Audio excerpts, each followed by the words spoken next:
Kia Sorento na diesel. So ang problema ni sir, nagatansa. Ang problema, walang PRND o wala ang PRND. Malata. So matik yun. Pagka nawala ang PRND, pag automatic, malata ang takbo. Walang takbong maganda. Tingnan natin dito.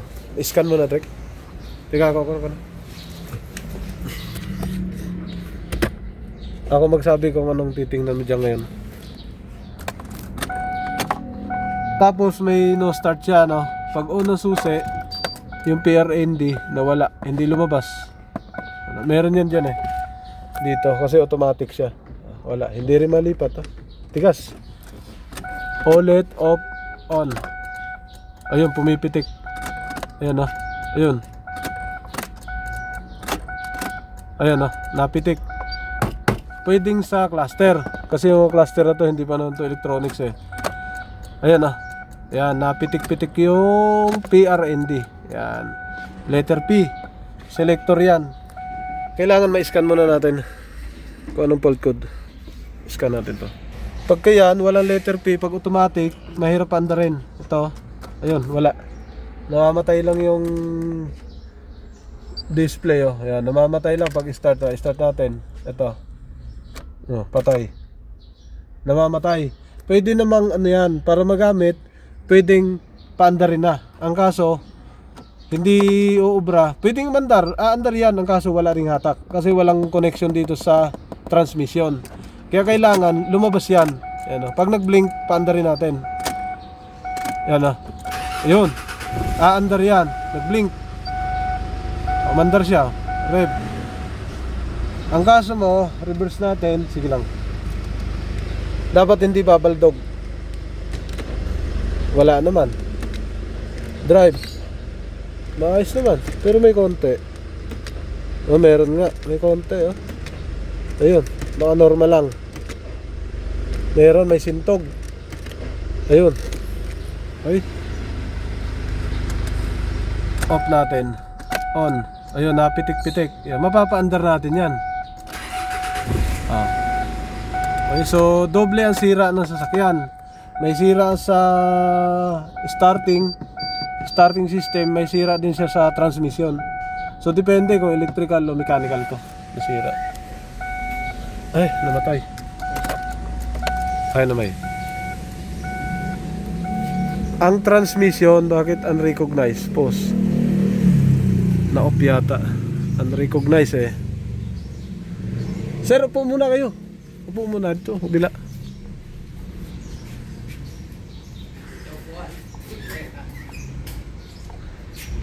Re-scan Kia Sorento na diesel. So ang transmission ni sir unrecognized. Ayan o. Malinaw. Back nga natin. Ulitin natin.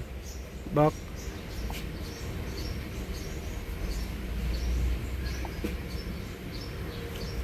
Doble ang sira. Pause. Back. Yes. Ulitin natin. Dapat babasahin yung automatic.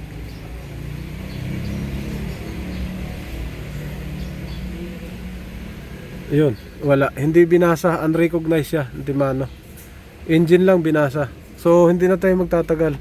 Punta tayo sa engine. Tingnan natin kung anong fault code. Serial communication link canvas off. Tapos dito unrecognized yung transmission. Automatic. So troubleshoot natin to wirings na to. Saan umabot to? Wiring, sensor, fuse, tsaka relay. Check type, fuse and relay. Sige, check mo muna dyan.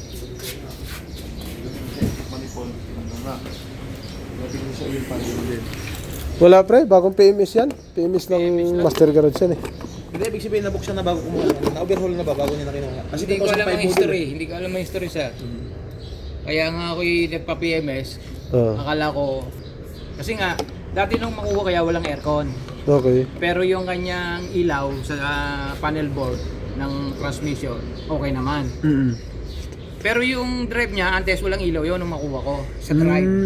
Pero yung park, reverse at saka neutral, meron. Meron siya. Pero yung drive, antes wala. Nang makuha ko. Oo. Ngayon, di pinagawa ko aircon. Pero ano siya, okay ang ano niya, okay ang shifting niya. Malakas.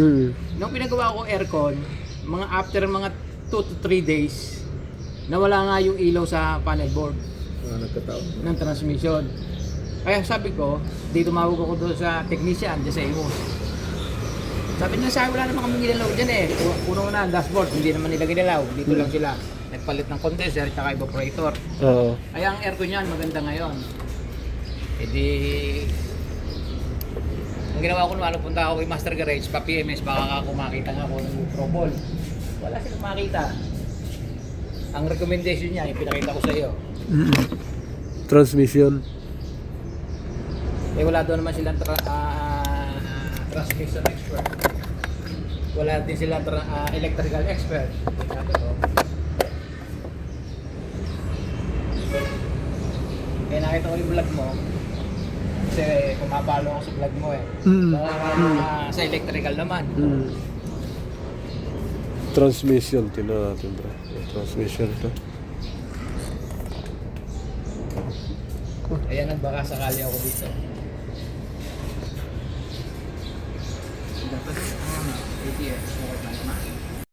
Problema yun. Tino-troubleshoot. Titingnan natin yung lahat ng wirings. Gilid, lahat ng gilid, lahat ng function. Tapos itong fuse and relay, na-check na lahat. Na-check na doon sa pang testing natin. Pati dito glue plug lang naman to. Dito lang tayo lahat niyan. Pati ilalim, tingnan natin. Ito naman, taas ang minor. Ito, tingnan natin pagkatapos magawa lahat yung wirings. Tingnan natin kung may pitik-pitik pa rin. Nako, nawala.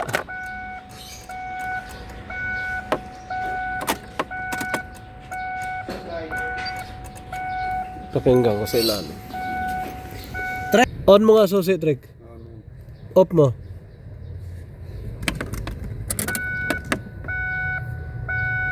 Sige, on.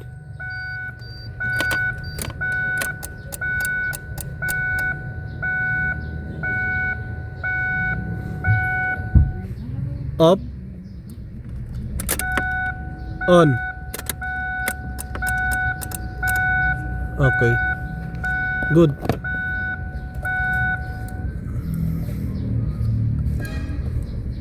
Malagitik. Dalawa to. Ito isa. Okay. Tanggalin natin. Yan mga sir, ito. Kinuha na natin ng reading. Inulit natin, yan o. Nilagyan natin ng pang-reading yung sa ilalim. Yung reading na yan, ano yan? Yan yung nasa ibabaw, yung nag 1.1, 1.0. Off natin. Nagto 12 volts siya pero bumibitaw, tama. Pag nagbi-blink, yan. Pag nagbi-blink, bumibitaw yung 0.4, yan nagbabago. 12, yan. Buo siya dito. Ayun, namatay. Nag-drop. Nag-drop lahat ng voltahe, oh. Nawala. Pero ang binabato niya 12 volts. Napaka-imposible kasi lahat ng supply naari ko galing ECU yan kung ganon. Off natin yan ha. Yun yung guide natin. Tinignan natin dito. Ito naman sir yung final. Yun. Ito naka-ground yan, naka-ground. Tinusok natin doon yan sa babaw sa relay. Yun sa ilalim. Yun o. Ngayon, napapatagal na natin yung pagka wala. Yan, ground lang yan, kulay green. Sa malayo. Pagka ino natin to, yung letter P, pag tumagal, hindi rin namamatay yung kulay yan o. Nakapina. Oh, yun o. Yun, pagka nawala ang yung pagka nawala, bumalik na sa ground yan, ganyan. Wala na reading. Ibig sabihin, galing sa ECU, sir. Ang problema. Opo. TCM, yan, off, on. Buhay ang letter P. Ayun, nag-blink. Buhay. Patay na. Ayun. ECU. EO, TCM. TCM. Opo. Siyempre kami. TCM galing siya. Yun, kaya, oo, ito tanggalin natin. Yung mga sir, ito yung relay niya. Oh. Binaybay natin ito. Oh, yeah. Yan. Ngayon, tinanggal ko muna ito. Tiningnan ko kung sakto ang palo. May sunog naman dito. Yan, sunog niya to. Tapos sa kabila, meron din. Ngayon, pati sa contact, ngayon, inisa-isa natin yung wire. Yan, may wire doon sa ibabaw. Tinusukan natin ito. Yeah. Ang kulay asul yan. Ang dalawang asul.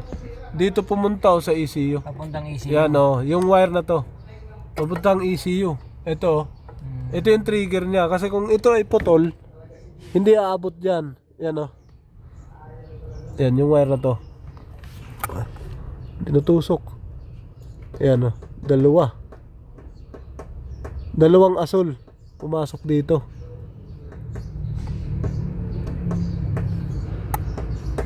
Tingnan niya. Para makita. Ang linya walang problema. Ang problema ECU. Oo. Ito na, linya.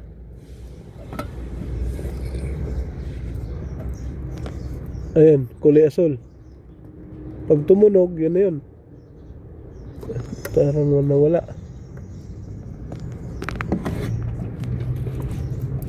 Ayun, ito. Isa. Ay, mali. Wala tinutusok ko kaya walang linya. Ito pala isa. Nakuha ko yung isang ano. Ayan na. Ito siya oh. Kaya pala ang nakuha ko yung pang test point na isa. Ayan oh. Yun, tunog. Kabila. Yun. May ibang asol dito pero hindi siya tutunog yan oh. May ibang asol pero walang tunog. Galing dito, nandiyan pumasok. Ayan, binunot natin yung isa. Ayan, binunot natin isang linya. Ayan oh. Ayan oh. Binunot natin. Doon siya pumasok. Ito yun, yung wire na to. Papusok dyan. Ayan. Nawawala siya dyan. Papunta. Buo ang linya. Tingnan natin yung TCM. Yan mga sir. So ito na. Final natin. Baka mapifailure tayo ito. On natin. Wala nang blinking. Wala nang PRND. Wala na. Off natin. Tinanggal kasi natin yung ECU talaga. Yan na. Kinuha ko yung ECU. Tinanggal ko. Sa ilalim. Dito. Dito lahat pumasok sa wire na to. Tapos yung relay natin buo naman nandyan. Ngayon, ito na. Ito siya. Yan. Binuksan natin. Dito pumasok. Lahat dito pumasok yung linya niya. Yan. So, dyan nagpunta. Yung meron kasi daw plug na nakakabit sa transmission. Oo. Yung maliit. Okay sa kanya. Yun. Yung makita ko doon. Yun, failure. Balik na natin ito sa part. Eto, walang indicator talaga. Tinignan natin ang inhibitor switch, pumasok sa loob. Kaya yun ang problema. Ito mo, nag-steady kayo? Hindi. 4x2. 4x4. 4x4? Yan. Oo. 4-wheel drive. Blink, blink. 4x4 pala pre. Ang inhibitor switch niya nasa loob ng nasa loob ng transmission. So binuksan na namin, ayaw talaga. So yun, malaking problema. Ngayon, nagpipermis yan ah. Nag-steady siya ngayon. Nagkukurap-kurap yan. Kurap na. Ganon siya. So, ang inhibitor switch nasa loob ng transmission. Na-check ko na yung TCM niya. Magkasama lang yata sila sa ECU. Doon sa ilalim. Kaso, walang problema. Wala akong nakitang sunog. Okay. Subukan ibaba ang transmission, titingnan. O pwede, depende sa dalawa kung alin man may pwedeng makakuha ng pyesa. Mabilis lang naman pag ECU. Ang PRND lang naman titingnan natin. Eto na, ito turnover na natin sa may-ari. Wala pa rin PRND ano. Namamatay. So ang pinaka-final ko talaga dito. Tumatagal kayo na Dito lang sa computer box ito sa ilalim. Magkasama yata sa TCM dito sa ilalim yun. Naka siya, steady ngayon. Ayun, wala, nagbiblink na ulit. Oo. So ano yan, control yan sir ng ng electronics. Kaya ganyan. Yan, ito yung relay na to. Yan, yung sa PRND. So tinignan natin, may sunog. Pero mas maganda bago na to kasi yung contact nito matagal na. Palitan natin. So baka ayun o, kamukha na. Sobrang kalawang. Palitan natin.